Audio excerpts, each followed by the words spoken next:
Iran पर फिर से गुपचुप तरीके से परमाणु गतिविधियों को लेकर सवाल उठने लगे हैं। इंटरनेशनल एटॉमिक एनर्जी एजेंसी यानी IAEA की एक गोपनीय रिपोर्ट में खुलासा हुआ है कि ईरान ने 3 ऐसी जगहों पर परमाणु काम किया जिनकी जानकारी उसने दुनिया को नहीं दी थी। ये जगह पहले से जांच के घेरे में थी। अब अमेरिका, ब्रिटेन, फ्रांस और जर्मनी मिलकर IAEA के बोर्ड में एक प्रस्ताव लाने की तैयारी कर रहे हैं, जिसमें ईरान को परमाणु नियमों के उल्लंघन का दोषी ठहराया जाएगा। अगर ऐसा होता है तो करीब 20 साल में पहली बार होगा जब ईरान को आधिकारिक तौर पर इस तरह दोषी माना जाएगा। अगर ये प्रस्ताव पास हो गया तो ईरान को इसका काफी विरोध हो सकता है। इससे ईरान और अमेरिका के बीच जो परमाणु बातचीत चल रही है वो और उलझ सकती है। कहा जा रहा है कि ये चारों देश 9 जून से होने वाली अगली बैठक में ये प्रस्ताव रख सकते हैं। मालूम हो कि इसी बीच ईरान ने रिपोर्ट को पूरी तरह खारिज कर दिया है।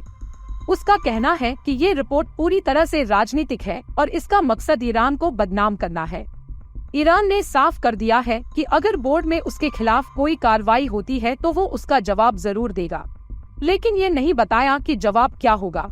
ईरान का हमेशा से ये दावा रहा है कि वो परमाणु तकनीक का इस्तेमाल सिर्फ शांतिपूर्ण कामों के लिए करता है। उसने कभी नहीं माना कि वो परमाणु हथियार बनाना चाहता है। लेकिन रिपोर्ट में IAEA ने साफ कहा है कि जो सबूत मिले हैं वो पहले से ज्यादा ठोस है। इसमें बताया गया है कि ईरान ने बहुत ही सुनियोजित और छिपे हुए तरीके से कुछ ऐसे काम किए हैं जिनका सीधा रिश्ता परमाणु हथियार बनाने से हो सकता है। IAEA का ये भी कहना है कि ईरान अभी भी कई मामलों में सहयोग नहीं कर रहा। एजेंसी अब भी 2 जगहों पर मिले यूरेनियम के कणों की जांच कर रही है। इन 3 में से 3 ठिकानों पर गुप्त प्रयोग किए गए थे। रिपोर्ट में बताया गया कि ये तीनों स्थान और इनके आसपास के कुछ और इलाके 2000 के दशक की शुरुआत तक ईरान के एक गुप्त परमाणु कार्यक्रम का हिस्सा थे।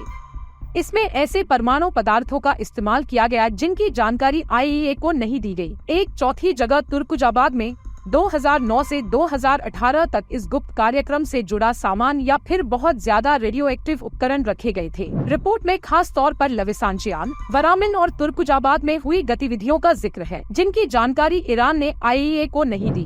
तेहरान के लविसांशियान इलाके में 2003 में यूरेनियम धातु से बनी एक डिस्क का 2 बार इस्तेमाल हुआ, जो न्यूट्रॉन स्रोत बनाने के लिए थी। इसका मकसद परमाणु धमाके की शुरुआत करना होता है। ये छोटे स्तर के टेस्ट थे लेकिन गंभीर माने जा रहे हैं। अब कूटनीतिक हलकों में माना जा रहा है कि मामला आगे चलकर संयुक्त राष्ट्र सुरक्षा परिषद तक भी जा सकता है, लेकिन यह शायद IAEA की किसी अगली बैठक में होगा। IAEA की एक और रिपोर्ट में बताया गया है कि ईरान के पास अब 60% तक संवर्धित यूरेनियम का 408.6 किलो स्टॉक है। ये मात्रा पहले से करीब 1.5 गुना ज्यादा है। अगर इसे और ज्यादा शुद्ध किया जाए तो ये 9 परमाणु बम बनाने के लिए काफी हो सकता है। IAEA का कहना है कि इतनी ऊंची मात्रा में यूरेनियम संवर्धन करना चिंता की बात है, क्योंकि ईरान ही इकलौता ऐसा देश है जिसने अब तक परमाणु हथियार नहीं बनाए, फिर भी वो इस स्तर पर संवर्धन कर रहा है। इजरायल, जो पहले से ही ईरान के खिलाफ सख्त रुख अपनाता रहा है, उसने कहा है कि इस रिपोर्ट से साबित होता है कि ईरान किसी भी कीमत पर अपना परमाणु हथियार कार्यक्रम पूरा करना चाहता है। प्रधानमंत्री नेतन्याहू के दफ्तर से कहा गया है कि अब दुनिया को कदम उठाना चाहिए।